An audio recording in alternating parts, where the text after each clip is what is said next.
ಕೇಂದ್ರದಲ್ಲಿ ಮೋದಿ ಸರ್ಕಾರ ಉಳಿಯುತ್ತೋ ಬೀಳುತ್ತೋ ಎಂಬುದು ಬಿಹಾರ ಚುನಾವಣೆಯನ್ನು ಅವಲಂಬಿಸಿ ಇದೆಯಾ? ನವೆಂಬರ್ 6 ಮತ್ತು 11ರಂದು ನಡೆಯುವ ಅಸೆಂಬ್ಲಿ ಚುನಾವಣೆಯನ್ನು ಬಿಜೆಪಿ ಗಂಭೀರವಾಗಿ ಪರಿಗಣಿಸಿರುವುದು ಇದೇ ಕಾರಣಕ್ಕ? ಗೃಹ ಸಚಿವ ಅಮಿತ್ ಶಾ ಬಿಹಾರದಲ್ಲಿ ಬೀಡು ಬಿಟ್ಟಿರುವುದಕ್ಕೂ ಇದುವೇ ಕಾರಣವಾ? ಈ ಬಾರಿ ಎನ್ಡಿಎ ಗೆಲ್ಲುವುದಿಲ್ಲ ಎಂದು ಚುನಾವಣಾ ತಂತ್ರಜ್ಞ ಪ್ರಶಾಂತ್ ಕಿಶೋರ್ ಹೇಳಿರುವುದು ಬಿಜೆಪಿಯಲ್ಲಿ ನಡುಕ ಹುಟ್ಟಿಸಿದೆಯಾ? ಪತನ ಖಚಿತ ಎಂಬುದು ಅರಿವಾದ ಕಾರಣದಿಂದಲೇ ಗಡಿಬಿಡಿಯಿಂದ ಬಿಹಾರದ 1 ಕೋಟಿಗಿಂತಲೂ ಅಧಿಕ ಮಹಿಳೆಯರ ಖಾತೆಗಳಿಗೆ ನರೇಂದ್ರ ಮೋದಿಯವರು 10,000 ರೂಪಾಯಿ ಜಮೆ ಮಾಡಿದ್ರ? ಬಿಹಾರದಲ್ಲಿ ಚುನಾವಣೆಯನ್ನು ಗೆಲ್ಲುವುದು ಬಿಹಾರಕ್ಕಿಂತಲೂ ಕೇಂದ್ರ ಸರ್ಕಾರದ ಉಳಿವಿಗೆ ಅಗತ್ಯ ಎಂಬುದು ಬಿಜೆಪಿಗೆ ಮನವರಿಕೆಯಾಗಿದೆಯಾ? ನವೆಂಬರ್ನ ಕೊನೆಯಲ್ಲಿ ಮಹಾಪತನವೊಂದು ಸಂಭವಿಸಲಿಕ್ಕಿದೆಯಾ? ರಾಜಕೀಯ ಪಡಶಾಲೆಯಲ್ಲಿ ನಡೀತಾ ಇರುವ ಲೆಕ್ಕಾಚಾರ ಏನು? ತಂತ್ರ ಕುತಂತ್ರಗಳೇನು? ಹೇಳ್ತೇನೆ.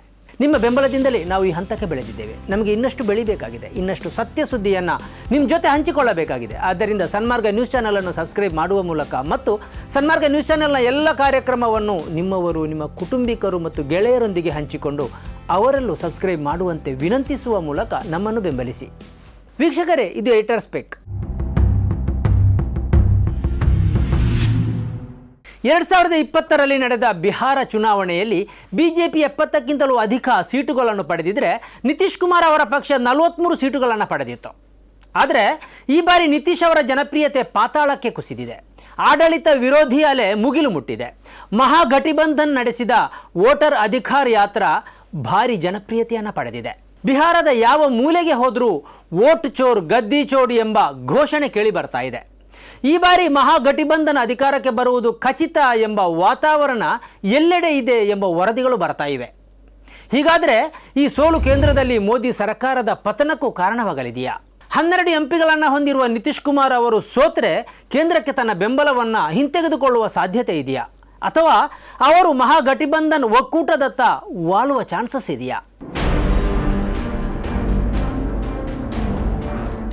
ಬಿಹಾರದಲ್ಲಿ ಆಡಳಿತ ವಿರೋಧಿ ಅಲೆ ಇದೆ ಅನ್ನೋದು ಗೊತ್ತಾದ ಕಾರಣದಿಂದಲೇ ಅಲ್ಲಿನ 1 ಕೋಟಿಗಿಂತಲೂ ಅಧಿಕ ಮಹಿಳೆಯರ ಖಾತೆಗಳಿಗೆ ತಲಾ 10,000 ರೂಪಾಯಿಯನ್ನು ನೀಡಲಾಗಿದೆ.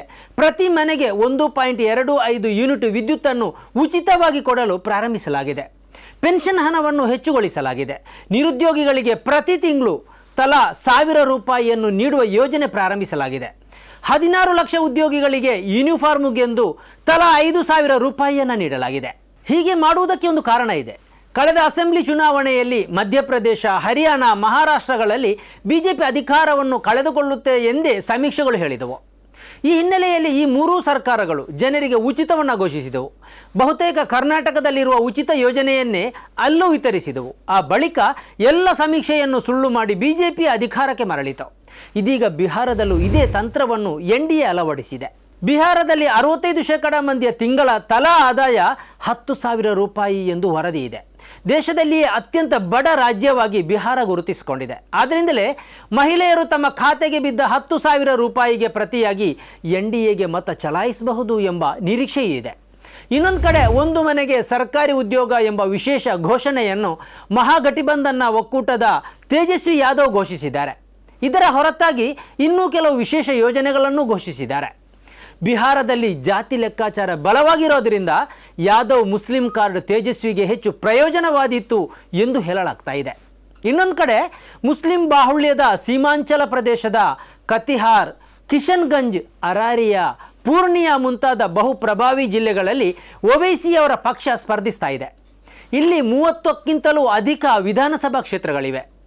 ಕಳೆದ ಬಾರಿ 43 ಸೀಟುಗಳನ್ನು ಪಡೆದಿದ್ದ ನಿತೀಶ್ ಪಕ್ಷ ಈ ಬಾರಿ 25ಕ್ಕೆ ಕುಸಿಯಲಿದೆ ಎಂದು ಪ್ರಶಾಂತ್ ಕಿಶೋರ್ ಹೇಳಿದ್ದಾರೆ. ನಿತೀಶ್ ಅವರು ಮತ್ತೊಮ್ಮೆ ಅಧಿಕಾರಕ್ಕೆ ಮರಳುವುದನ್ನು ಬಿಹಾರದ ಜನತೆ ಬಯಸ್ತಾ ಇಲ್ಲ ಎಂದು ಕೂಡ ಅವರು ಹೇಳಿದ್ದಾರೆ. ಆದರೆ ಬಿಹಾರದ ಉದ್ದಕ್ಕೂ ಬಿಜೆಪಿ ಅಂಟಿಸಿದ ಪೋಸ್ಟರ್ನಲ್ಲಿ ಮೋದಿ ಮತ್ತು ನಿತೀಶ್ ಕುಮಾರ್ ಇದ್ದಾರೆ. ಈ ಪೋಸ್ಟರ್ ಎನ್ಡಿಎಗೆ ಲಾಭವಾಗುವುದಕ್ಕಿಂತ ನಷ್ಟವನ್ನೇ ತರಬಹುದು ಎಂಬ ಅಭಿಪ್ರಾಯವೂ ಇದೆ. ವೋಟ್ ಚೋರ್ ಗದ್ದಿ ಚೋಡ್ ಎಂಬ ಘೋಷಣೆ ಬಿಹಾರದಲ್ಲಿ ಮೇಲುಗೈ ಪಡೆಯುತ್ತಾ ಅಥವಾ ರೋಜ್ಗಾರ್ ಬಹಾರ್ ಎನ್ಡಿಎ ಸರ್ಕಾರ ಎಂಬ ಘೋಷಣೆಗೆ ಜನರು ಮರುಳಾಗ್ತಾರಾ ಅನ್ನುವುದು ಸ್ಪಷ್ಟ ಇಲ್ಲ. ಒಂದು ವೇಳೆ ನಿತೀಶ್ ಪತನವಾದರೆ ಅದರ ಪರಿಣಾಮ ದೆಹಲಿಯಲ್ಲೂ ಕಾಣಿಸಬಹುದು.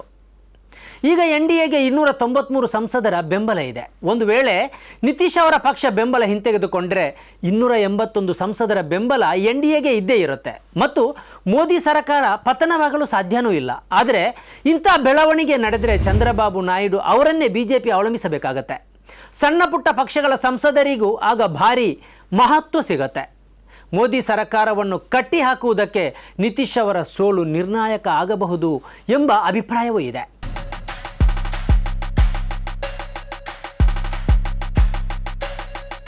ಆದ್ದರಿಂದಲೇ BJP ಪಾಳಯದಲ್ಲಿ ತಳಮಳ ಶುರುವಾಗಿದೆ ಎಂದು ಹೇಳಲಾಗ್ತಾ ಇದೆ.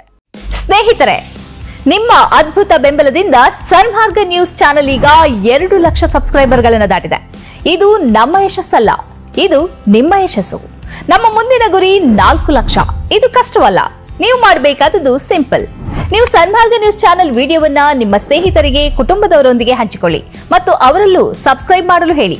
ನೀವು ಶಕ್ತಿಯನ್ನು ಕೊಡಿ, ನಾವು ನಿಖರ ಸುದ್ದಿ ಕೊಡ್ತೇವೆ. ಧನ್ಯವಾದಗಳು.